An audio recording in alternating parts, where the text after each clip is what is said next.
नमस्कार दोस्तों, आप सबका मैं अपने चैनल में स्वागत करती हूँ। आज की कहानी है जैनेन्द्र कुमार जी की लिखी कहानी अनंतर। तो चलिए आज की कहानी को हम लोग शुरू करते हैं। जिनको परम आदरणीय मानते आए थे उन्हीं को हम बहुत से जन मिलकर अभी फूंक फाक कर लौटे हैं। बांस की अर्थी पर उनकी देह को कसकर बांधा और कंधों पर लिए लिए जुलूस में हम तेजी से चलते चले गए। लकड़ी के ढेर में उसे रखा, आँच दिखाई और राख कर दिया। सारे रास्ते पर हम पुकारते गए थे, राम नाम सत्य है, राम नाम सत्य है। मानो राम के नाम के सत्य के आगे मौत झूठ हो जाती है। मानो नियति के आघात पर वह हमारा एक उत्तर हो। मैं घर आ गया। रोना कल्पना थमा था। एक सन्नाटा मालूम होता था। माँ चुप थी और जिधर देखती देखती रह जाती थी। मैंने कहा, माँ उठो, चलो, बालकों को कुछ देखो, भालो, वे भूखे हैं। माँ ने मुझे देखा जैसे वह कुछ समझी नहीं है। माफी चाहती है कि भाई मुझे कोई कुछ सुनता नहीं है, माफ करना, मुझे कुछ सूझता नहीं है। मैंने पास पहुंचकर कहा, माँ हम किस दिन के लिए हैं और बालक छोटे हैं, उनके लिए अब तुम ही तो हो। माँ ने इस बात को सुना, सुनकर क्या समझा, वही फटी आंखों से देखती रही। फिर हठात स्वस्थ होकर कहा, हाँ चलो। चुन्नू बेटा इधर आ। ऐसा क्यों हो रहा है? मैं अभागिन तो अभी हूँ, आ मेरे बेटे। चुन्नू 14 बरस का था। मुंह लटकाए सबकी आंखों को बचाना चाह रहा था। वह अकेला था और इधर उधर घूम रहा था। उसे जाने कैसा लग रहा होगा। नाते रिश्तेदारों से दूर दूर रह रहा था।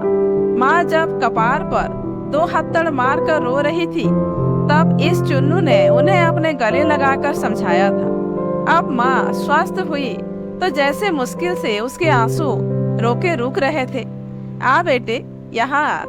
बाप नहीं पर माँ तो है, यहाँ आ बेटे। चुन्नू बरामदे की टीन के नीचे खड़ा परली तरफ सोने में देख रहा था। वह काफी देर से खड़ा था। अब उसने दोनों हाथों में मुंह ढका और बैठकर भी सुनने लगा। यह देखा माँ झपटी आई और उसे आंख में भरकर बोली, क्यों रोता है बेटे? तेरे बाप तो सरनाम होकर गए हैं, सबके मुंह पर उनका नाम है। ऐसे भाग्य पर क्या रोया जाता है बेटे? चुन्नू माँ के कंधे से लगकर अब फपक उठा। माँ भी रो आई, आंसू गिराती जाती थी और समझाती जाती थी। बेटा तुझे क्या फिक्र है? किसका बेटा है यह तो याद कर। उन्होंने कैसी मुसीबतें सही, पर क्या मन कभी कच्चा किया? उनका बेटा होकर तू मन कच्चा करता है। मैं हूँ जब तुझे कोई फिक्र नहीं। आज तेरे बाप को दुनिया रो रही है। ऐसे कितने भाग्यवान जन्मते हैं, उसी का बेटा होकर तू रोता है। कहते कहते माँ अवश भाव से फूट उठी और बच्चे की हिचकी बंद आई। मैंने पास जाकर माँ को खींचकर अलग करते हुए कहा, माँ क्या कर रही हो? चलो उठो। चुन्नू, ओ चुन्नू चल उठ, हाथ मुंह धोकर आ और कुछ पानी वानी पी ले, सवेरे से भूखा है। तुझे काहे का सोच है, चल उठ। पर इस प्रसंग को छोड़िए। ज्यों ज्यों दिन कटा, दिन तो कटता ही है। कोई मरे पर जीने वालों को जीना काटना है। बिलखो तो हंसो तो। होते होते शाम आ गई। जग धुंधला हो चला। सबके मन भारी थे, आए चले गए। घर में बस घर के ही रह गए थे। कह लो तो मुझे ही बाहरी कह लो, पर मैं अपने से ज्यादा इस घर का था। इसे समझाता, उसे बहलाता, घर के कामों को संभाल रहा था। काम तो कोई रुकता नहीं। सांस है तब तक सांसत है। रंज में रहोगे और खाना पीना भूल जाओगे तो कब तक? कुछ और काम भूल जाओगे तो कब तक? समय तो रुकता नहीं, और काम जब कोई रुकता है तो वही बाद में सिर पर बोझ बना खड़ा दिखाई देता है।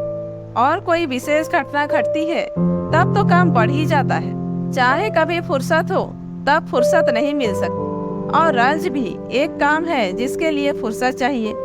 रात हो आई, दिन की ले दे निपटी, अंधेरा ऊपर से उतरने लगा। वह अंधेरा अनजाने जैसे चारों ओर छा गया। क्या अंधेरा अभाव ही है? पर उस अंधेरे में अपना रूप था, उसमें एक भाव था। वह मानो मित्र की भांति हमें गोद में ले लेना चाहता था। 10 बज गए, 11 बज गए। मैंने कहा, माँ सो। चुन्नू, अरे सोता क्यों नहीं? चुन्नू अपनी खाट पर बैठा था, वह सो नहीं रहा था। अंधेरे में एक और धीमी लौ से जलती लालटेन रखी थी, वह फरसक दूर थी। इस अंधेरे में चुन्नू क्या देख रहा था? 14 बरस की उम्र 90 में पड़ता है। क्या वह सोच रहा था कि उसके बाप का क्या हुआ? लेकिन दुनिया में कौन बताएगा कि उसके बाप का क्या हुआ? मैंने जोर से कहा, चुन्नू क्यों बैठे हो, सोते क्यों नहीं?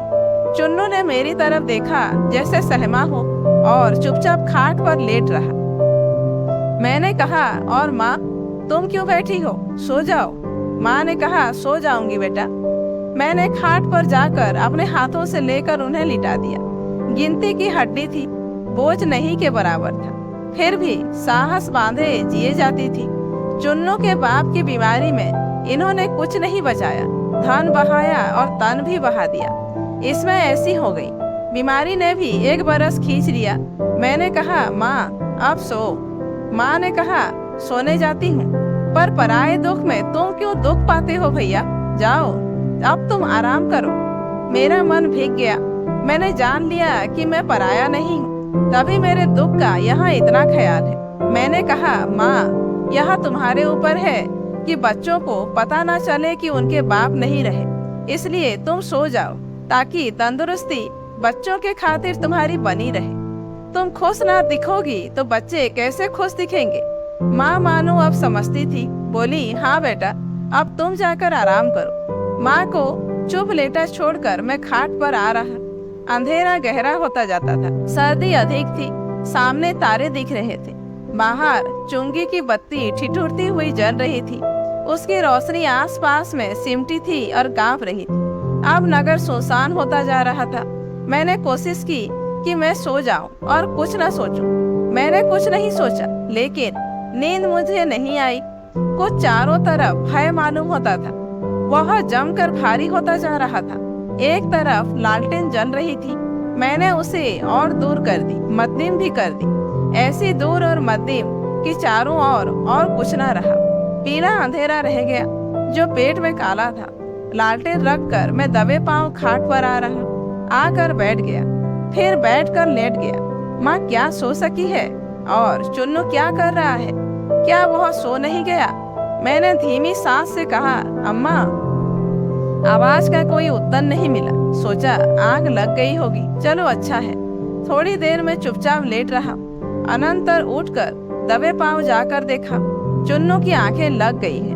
माँ अपने खाट पर ज्यों के त्यों चुप लेटी है, ना हिलती है ना डुलती है, सो ही गई होंगी। मैंने चैन की सांस ली। बाहर आकर देखा, आसमान में तारे भरे थे, चांद नहीं था। वे तारे कितने थे? मैं थोड़ी देर देखता रहा। हवा ठंडी आती थी, रोक कहीं न थी। विस्तार था और विस्तार, बस मैं था और शून्य था। तारे थे जो शून्य को और शून्य मुझे एक को और अकेला बनाते थे। इस निपट सुने में चुन्नू के पिता कहाँ खो गए हैं? कल क्या था, आज क्या है? पर यह शून्य तो वैसा ही रहता है, रात को काला, दिन को उजाला और हमेशा रीता। मैंने मन ही मन आतंक से भरकर इस शून्य को प्रणाम किया। मेरा अस्तित्व जिसका नकार है, मैं खुद होकर जिसे कभी न मान सकूंगा, उसी के प्रति मैंने रोम रोम से कहा कि हे चिर शून्य, नकार द्वारा मैं तुझे प्रणाम करता। तू अंधेरा है, चुन्नू के बाप को तू नहीं दिखा सकेगा, ना तो दिख सकता है ना दिखा सकता है। पर तमाम इतिहास और तमाम काल और समूचा विस्तार जिस तुझ में नेति हो जाता है, हे महाशून्य, उसी तुझको मैं ना कहकर प्रणाम करता हूँ। तू नहीं है, चुन्नू के बाप भी तुझ में होकर नहीं है। हम सभी एक रोज तुझ में होकर नहीं होंगे। सो सब कुछ को नकार कर देने वाले हैं सुनसान के मौनी। मैं नहीं ही मानकर तुझे प्रणाम करता हूँ। कब मैं लौट कर खाट बिछाकर चाहा सो जाऊं, पर नींद आती नहीं थी। सोचा चलो चुन्नू के गले लगकर थोड़ा रो देखूं। सवेरे से रो नहीं सका हूँ, काम की भीड़ में उसका मौका नहीं मिला। आज मैं चुन्नू क्यों ना हुआ कि खुलकर रोता और सो जाता। इस समय उठकर मैं चुन्नू की खाट तक गया। वह सो रहा था। उसका एक हाथ थोड़ा करवट में दब गया था, दूसरा तकिए पर पड़ा था। मेरा जी हुआ उस हाथ को हाथ में लेकर कहूँ, चुन्नू भैया राजा, हम तुम एक हैं, और फिर हम दोनों गले लगकर रो लें। मैं धीमे से उसके सिरहाने बैठकर उसे देखने लगा। कैसा भोला चेहरा मालूम होता था। मैंने आहिस्ते से उसके हाथ को चूमा। वो सो रहा था, सोता ही रहा। मैं अचक पांव चला आया। खाट पर लेटे लेटे क्या मुझे नींद आ गई? शायद, पर वह रात जैसे महाकाल की ही रात थी। सारी रात गूंज ही गूंज सुनता रहा, राम नाम सत्य है, राम नाम सत्य है। कितनी अर्थियां उस रात निकली, मानो वह रात शव यात्राओं के लिए ही था। कितने ही न जाने ऐसी यात्राएं निकली, और कितने यात्री हर एक के साथ पुकारते जाते थे, राम नाम सत्य है। मानो इस राम के नाम रूप सत्य को अपने प्रियजन की जान देकर उन्होंने अभी पाया हो, और चिल्लाकर उसे मौत के कानों तक पहुंचा देना चाहते हैं। अरे भाइयों, बोलो, राम नाम सत्य है। जोर से बोलो, जोर से। देखता हूँ कि सामने जो अर्थी का जुलूस जा रहा है, उसी में से सहसा एक आदमी के हाथ फेंक कर कहा। इस पर लोगों ने जोर से गुजारा, राम नाम सत्य है। उस आदमी का सिर खुटा हुआ था, उसे उन्माद प्रतीत होता था। उसने कहा, धीमे नहीं, जोर से बोलो, बोलो, राम नाम सत्य है। लोगों ने जोर से पुकारा, राम नाम सत्य है। उस आदमी का चेहरा डरावना मालूम होता था। मुझे प्रतीत हो गया कि अर्थी पर जिस स्त्री का शव है, वह उसी की पत्नी थी। उस आदमी ने आवेश से कहा, भाइयों, धीरे न पड़ो, बोलो, राम नाम सत्य है। लोगों ने भरसक जोर से कहा, राम नाम सत्य है। मैं उस गूंज पर सहमा सा आया। इतने में देखता हूँ कि वह आदमी मुझे ही देख रहा है। मुझे डर लगाया। देखते देखते उसकी माथे की नस फूल आई, आंखों से चिंगारी छूटने लगी। क्या वह मुझे निगल लेना चाहता है? उसका आकार बड़े पर बड़ा होने लगा। वह दानव सा लगने लगा।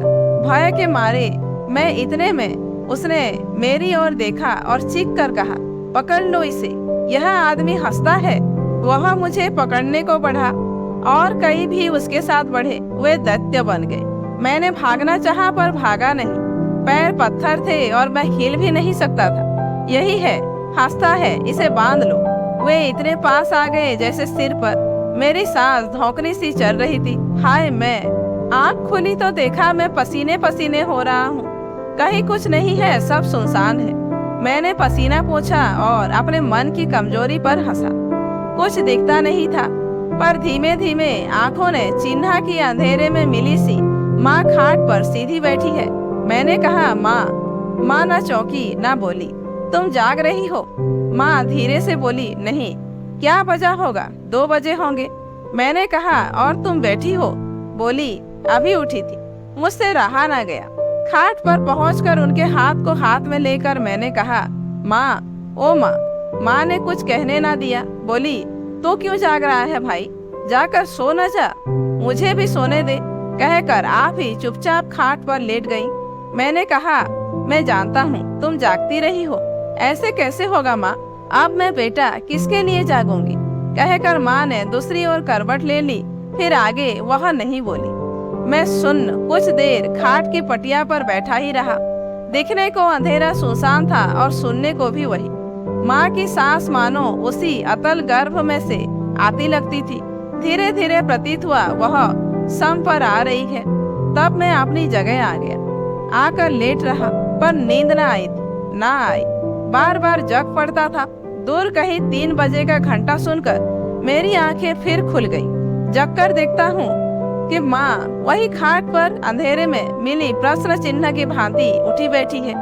आंखें मली और देखा, हाँ, खाट पर वही बैठी है। मन के भीतर का हाहाकार गुल्म बनकर उठता कंठ की ओर आया। गुस्से में भरकर मैं बोला, माँ, तुम रात भर जागती ही रहोगी क्या? डरी हुई सी माँ बोली, आंख खुल गई थी बेटा। मैंने डपट कर कहा, सो जाओ। बोली, अच्छा बेटा, और बोलते के साथ ही खाट पर चुपचाप सी लेट गई। पर 10 मिनट लेटी न रही होंगी, फिर बैठ गई। उन्होंने मुझे सोया जाना होगा। इस बार मुझसे कुछ कहते कुछ करते न बना। वह अंधेरे में क्या चाहती थी, क्या सोचती थी? उधर से आंख फेर कर अंधेरे में ऊपर छत में आंख किए पड़ा रहा। सोचता रहा, लेकिन सोचता भी नहीं रहा। ऐसे कब झपकी आ गई पता नहीं, लेकिन 4 का घंटा साफ कान में आकर बजा। आंख खुली, मुंह फेरा, देखता क्या हूँ कि माँ उठती है, सधी और दुबली देह, जाकर लालटेन उठा दी है और लिए लिए घर के काम काज में लग जाती है। देखा और मैंने कसकर आंखें भींची। फिर जो सोया तो उठा कहीं जाकर 8:30 बजे। पाता हूँ कि सिर पर खड़ी माँ कह रही है, यह सोने का वक्त है, रे चल उठ, मुंह हाथ धो के आ, नहीं तो तेरा दूध ठंडा हो रहा है। उठ के देखता हूँ कि चुन्नू माँ के सामने बैठा दूध पी रहा है। चुन्नू ने कहा, उठिए भाई साहब। मैंने खाट से झटपट खड़े होकर कहा, लो अभी आया। तो दोस्तों, आज की कहानी यहीं पर समाप्त होती है। कहानी कैसी लगी कमेंट करके जरूर बताइए। अच्छी लगी हो तो एक लाइक कीजिए, जानने वालों को शेयर कीजिए और ऐसे ही वीडियोज आगे देखने के लिए मेरे चैनल को सब्सक्राइब करना मत भूलिए।